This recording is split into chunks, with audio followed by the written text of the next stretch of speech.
Baka makanili kayo manigarilyo. O isara nyo yung pinto nyo. Ano sabi mo?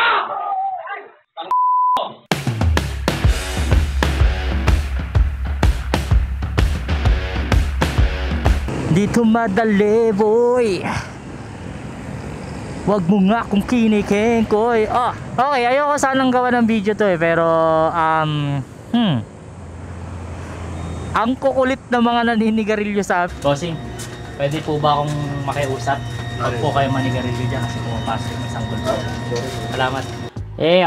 Alrighty. Sorry sa intensity nung intro natin. Talagang naninita ako ng mga naninigarilyo dito sa amin. Bossing, okay lang urong ka konti. Pumapasok sa may baby ako sa loob. Amoy, okay lang. Yung usok pumapasok na amoy na daylight.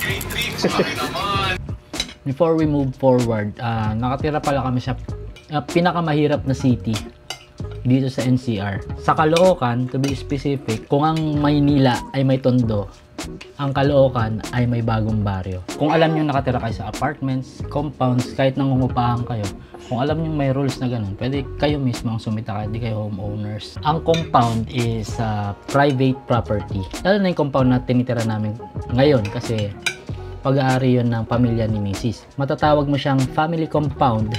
May kapangyarihan yung magkakamag-anak doon sa compound to have rules, to provide rules. Kaya huwag kayo masisindak. Doon ka sa subdivision, doon ka sa village kung ayaw mo ng sigarilyo.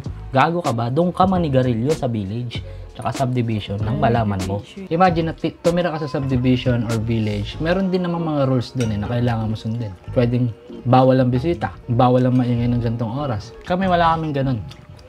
Sobrang luwag namin sa ganun. Pero ang number one namin talagang rule is yung paninigarilyo.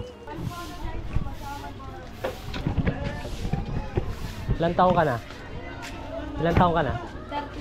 So kung napansin nyo, naninita rin ako sa Eskinita. Which is mga Eskinita ng Caloocan, specifically dito sa Bagong Baryo. Explicit prohibited siya. Hindi ko alam kung anong ibig sabihin pero titignan ko. So kung mapapansin nyo yung mga sinita ko sa Eskinita, lahat sila humingi ng pasensya. Hindi nila alam. Lumayo sila, sumunod sila. Kung naninigarilyo dyan, ka! Wala nang nalilito sa inyo! O, sige. Ano, bakit? O, bakit ka naninigarilyo dito? Ang pinaglalaban ko naman doon, kahit nasa loob ka ng bahay, uutok na labas. Ang maling side naman sa akin doon is nag-revolution ako. So, nag-trigger na ako ng gulo, ng pagtatalunan, ng argument. Ayaw nang tumigil ng pagpapausok ng sigarilyo. Pauusukan ko yun ng gasolina ng motor. Nagkausap naman kami ng tao na yun. Actually, nagkaayos nga kami. Kinabukasan din mismo. To cut the long story short, yung kaaway ko dun sa intro is matagal na po silang lumipat ng bahay. So, wala na sila dito. Makikita nyo yung date dun sa CCTV is January 25. So, lumipat kami rito or bumalik kami rito from Manila. Pero technically taga rito talaga kami. 17? Oo. So 1 month ko silang sinisita 1 month. Pinalipas ko yung Pasko, holidays. Oo, kasi masaya eh. Sige, sigarilyo lang. Sige. Sinisita ko pero mabait.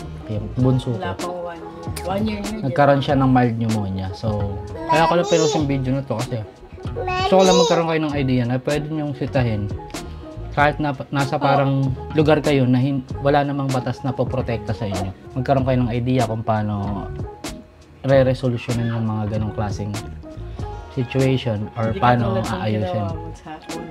Oo. Huwag kayong magre-revolusyon kung may motor kayo. Huwag niyong gagawin yun. Kausapin nyo na maayos. Pero kasi yung nangyari doon is hindi talaga sila makausap na maayos. And sa mga hindi nakakilala sa akin, Daddy! Siya, kilala niya ako. Daddy ang pangalan ko. Susubukan ko lang siya. Hindi ako makapag-outro eh. Sa mga hindi nakakilala sa akin, okay lang yan. Hindi ko rin kayo kilala. And as always, my name is Jack. See you when I see you. Ngayon ako!